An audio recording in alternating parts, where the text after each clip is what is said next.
Hi everybody, this is Greg Bran. I'm a facial plastic surgeon based in London, UK, Marylebone. I'm very much looking forward to tonight as we have organized a little dinner of friends and experts on the matter of lips. We call it lip service. The idea behind lip service dinner tonight is not only to be hush-hush, but it's actually to exchange with people that are really focused on the aesthetics of lips. So we have some heavy hitters in there and you will see them tonight. We want to talk about their research, what they find and how they evolve in their fields. We have dentists, we have injectors, we have surgeons, and everybody has a different angle. Everybody has a focus on the same matter, but everybody comes with their expertise, their understanding of aesthetics and anatomy. And I'm very much looking forward to this kind of constructive, but at the same time, a lot of fun dinner. More to this tonight.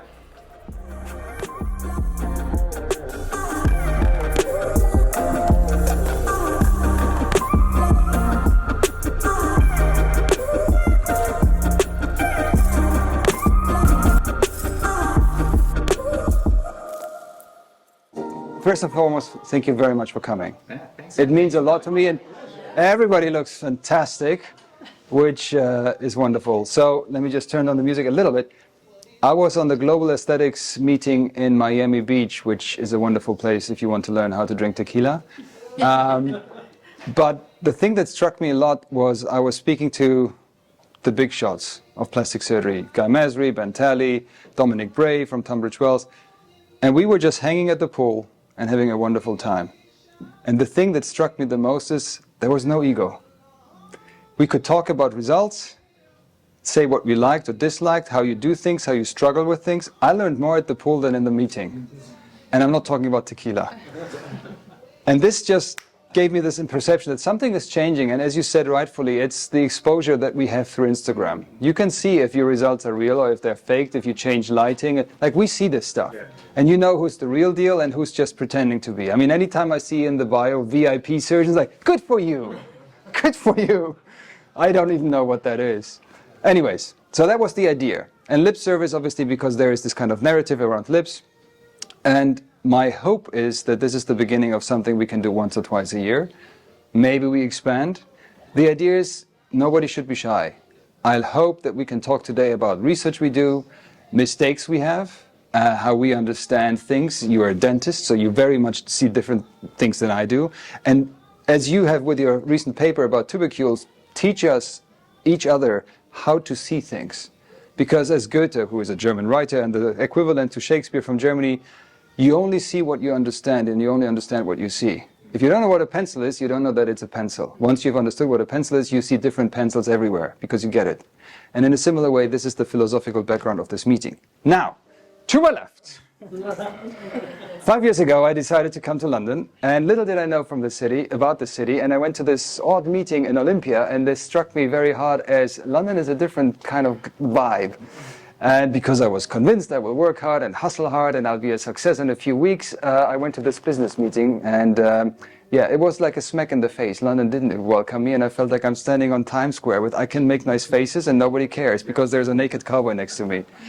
And there was this business meeting, and there was Debbie with her with her partner, and they were talking about their story, how they started everything, which was very inspirational and gave me a lot of hope, because as all of us, we started somewhere very small. And what struck me most is Richard is like the numbers guys, and they were just very open. I approached them afterwards, and they're like, this is the spreadsheets we use, contact us anytime.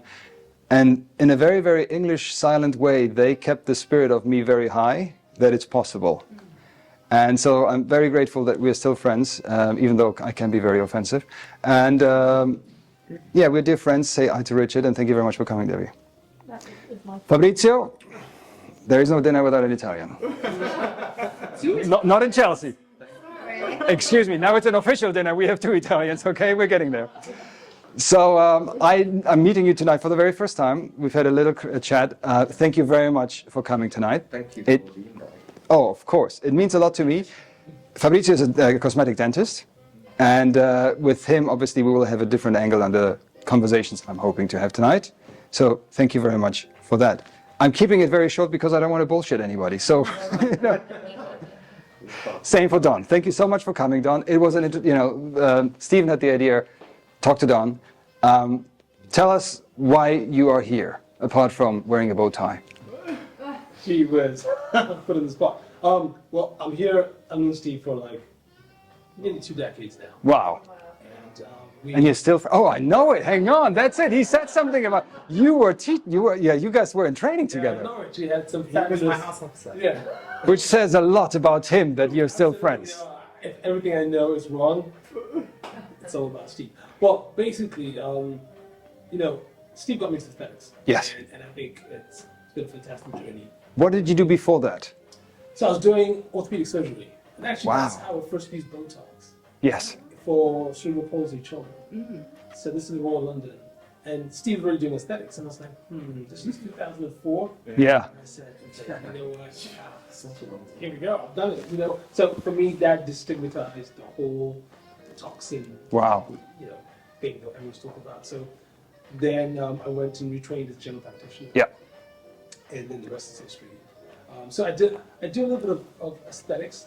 Well, now I'm fully in aesthetics, but I was doing a lot of wellness and well-being, so I was doing both. Okay. So I in Kenya as well, and here. I can see on your You'd be bracelet. surprised, like how many people in Africa have aesthetics. Cape Town is like the complete pinnacle of aesthetics as well.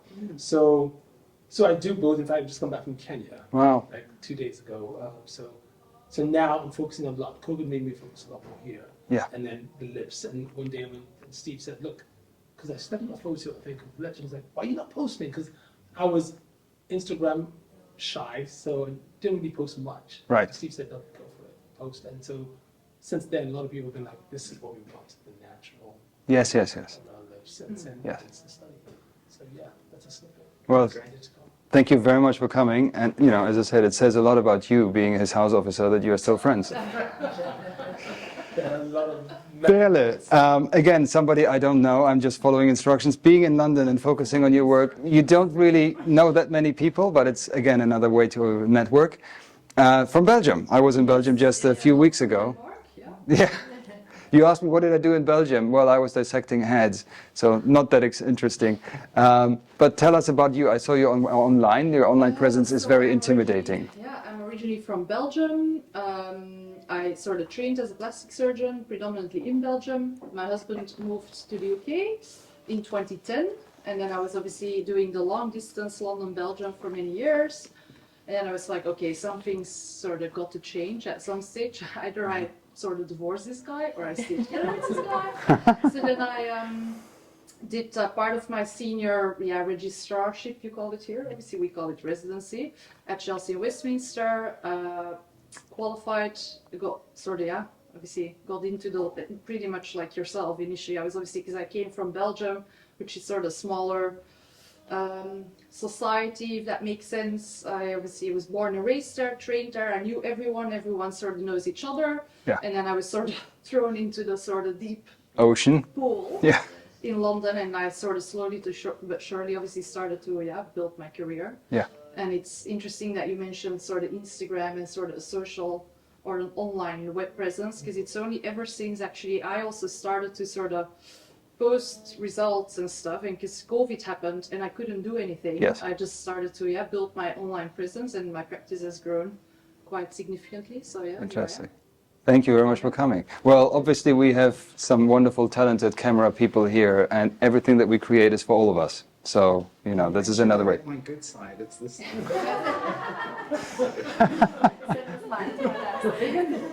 I was waiting for any of these. Exactly. I was waiting for it. Stephen, well, I don't think we need to introduce you very much. As I said, you are the Godzilla. And when I say this, I say it is. And I tell you why. You are hitting the industry internationally, intercontinentally with force. But it's not with I am the greatest, but this is what you need to see. And this takes you out of the equation, but you are bringing your narrative to everybody. And you do it in a phenomenal way. I don't know how many thousands and hundred thousands of followers you have, but this is significant, and it speaks for yourself. Because I have not seen one post, or maybe there's 1 in 30 posts of your face, and the rest is very different to mine, where I'm just talking non-stop. But the rest is just your work and your philosophy, and there is so much thinking. I mean, Ben Talley, a very well-respected plastic surgeon from Beverly Hills, I know well, he says he's incredible. If he said to me when I was visiting Ben, he said, like, can you imagine Steve as a surgeon? Like, if he would actually cut open the faces, it would be a book of knowledge that would come out of it, because all you do is non-surgical and you already have so much. So I have a lot of respect for that. Funnily enough, I mean, we know each other now for at least 18 months. Today is the first time we shook hands. Oh, really? Yes. I mean, we walked in like brothers, like, hey, I know you. You look like from Instagram. Like, guess what? Yeah. We did like Zoom interviews together, etc. And you have been tremendously helpful in building my practice. So thank you very much for that on that matter as well. But yeah, I'm very, very grateful that you came and obviously helping, making this happen. It's a pleasure to be here, and thank you for all your support too. I really appreciate that. And it's great that there's someone I can refer to when I can't do those non-surgical lip procedures. It's great. It's great, really great. So yeah. Thank you. Well, this brings me to Nina. I had an Italian gay nurse, but sometimes men gay nurses can be a little bit like butterflies, so he decided to fly further. But anyway, it was a day when you came into the clinic. It was a semi-busy clinic, so I'm not necessarily Googling my patients. And you came in, and we had a little chat. Wonderful. And you were so helpful, telling me everything. And this is how I met Cassie, so we kind of go full circle today, that Cassie's now filming you on my behalf, and it's wonderful. But I tell you what happened after you've left. My gay nurse came in and was like, oh my God, do you know who this is? And I'm just like, a nice patient? No. And he's like, come. So he opens up Google and he shows me everything. And then he looks at me like, because he's Italian. And I'm like, oh my God, now I know who that is. I was French, Louis Define. Anyways, again, you teach us a lot how to do things in a way that gives people an understanding of who you are, but it's not that you are in the focus of things. And this is something I find is the fine art between teaching people, patients, how to get better results. And clearly you want to focus and sell you to some degree because we are all in the business running our private practices. But it's not about me. And this is bringing me back to the meeting I had at the pool. People that can think, people that that have hands, but also a heart. And with this, I finish this endless monologue and hope we have some fun tonight. Thank you.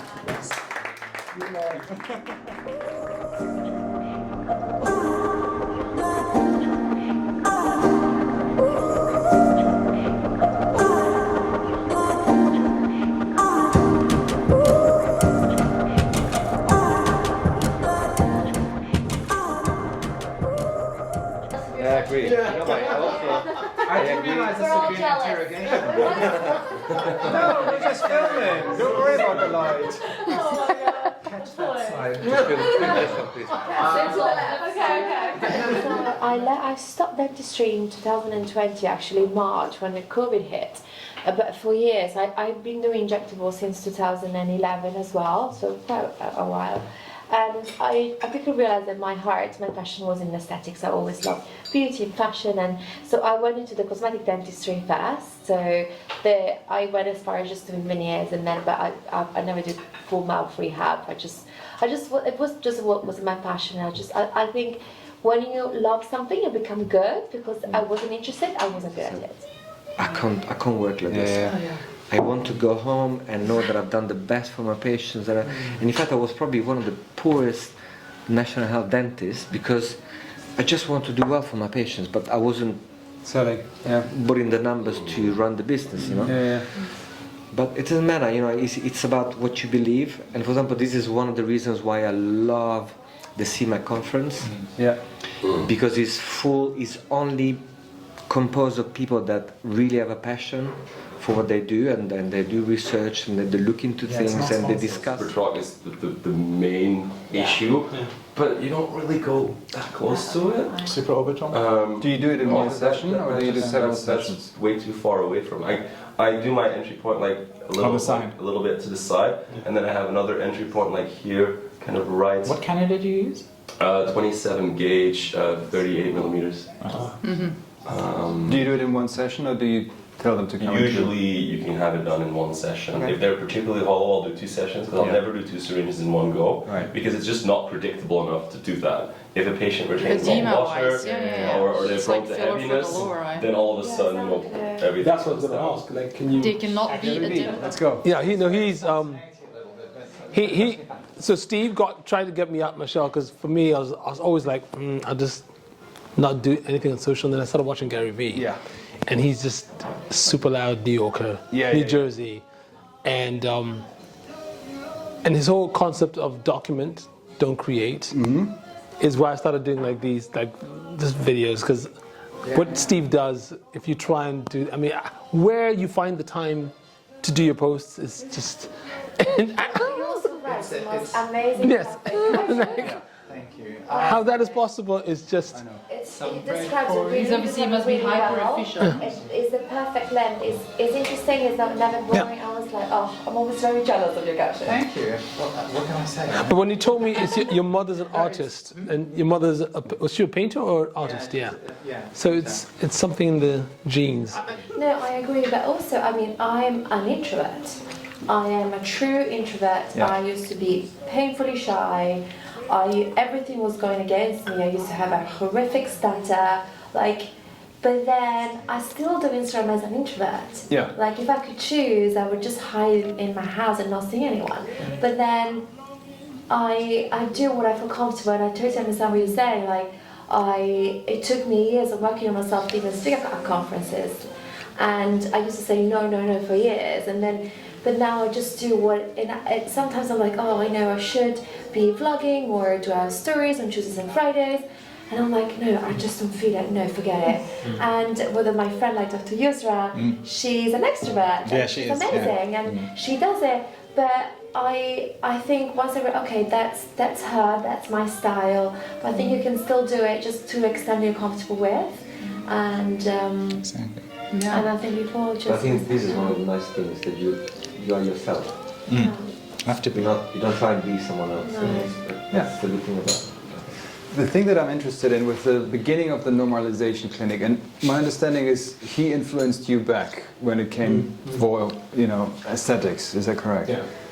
I mean, it's quite a bold move because you have like the ocean going in this direction of overfilling, and we can do everything. And I remember when I came to London, I was having a couple of weeks thinking about should I really stop surgery and focus on this, because there was this crazy run on fillers. You don't need surgery anymore, and Nowadays, suddenly there's this word migration. It really just came out 3-4 years ago. Yeah. Side projects of the past, I think, 2.5 years is the launch and the opening of an injectable studio, because it sort of baffled me when I came to London. Obviously, what a wild sort of west like England is like. Obviously, anyone can can inject filler. It's not even illegal. It's just insane. And obviously people go to Superdrug and to hairdressers and wherever. So anyways, so with our injectables studio, you want to make sort of injectables a bit more, how shall I call it, maybe approachable. We're our first studio. We're like Debbie. We see it's sort of a bit big, but who knows. Where is it based? In Notting Hill, Cool. Westbourne Grove. Did I meet your sister? And anyway, I got to the point where I was getting very frustrated, decided to go off and do my own thing. Luckily, I'd made some good contacts through my time in London, and I got the courage, let's say, to go and start on my own, which was renting a room in Harvey Nichols to start off with. And my husband sort of said, okay, where do you want to go with this? What do you want to do? And I turned around and I looked at him and I said, well, obviously I'm going to take over the world. And he said, well, what do you mean? I said, well, I want a global brand.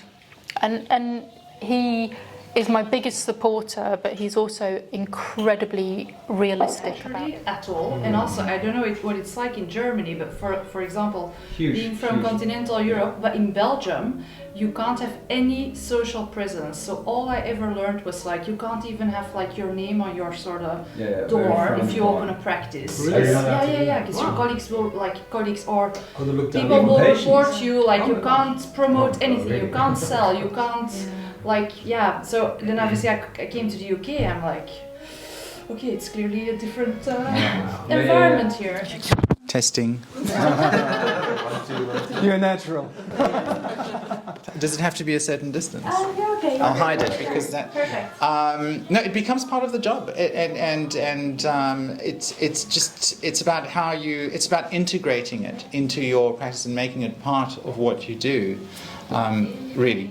And I think with practice, like everything else, it just becomes second nature, and you. But it's also about knowing your audience as well. You know, it's about feeling them. So I never plan ahead of time. It comes spontaneous on the day. So I don't. How do you see things? How do you discover it? Is it because you see people's mistakes, or is it your own mistakes? Because I sometimes I do surgery. Yeah. And you create a solution because you find something difficult, and this is when it suddenly clicks. I mean, in a way, I'm lucky in that I have this normalization clinic, so there's plenty of material and lots to talk about.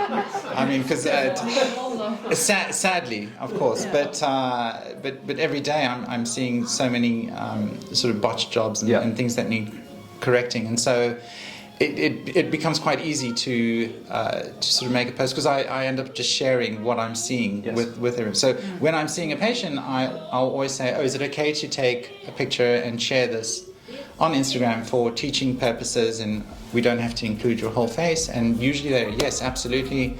If someone else can benefit from what I've been through, then let's do it. And so that's how it works.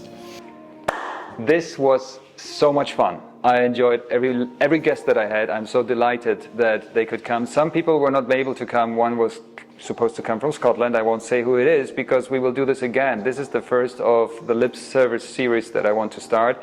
And as I said, it's all about good people that you can trust, that come together, mingle, and get better because we exchange what we do. It was so much fun. We had a lot of laughs, a little bit of drinks.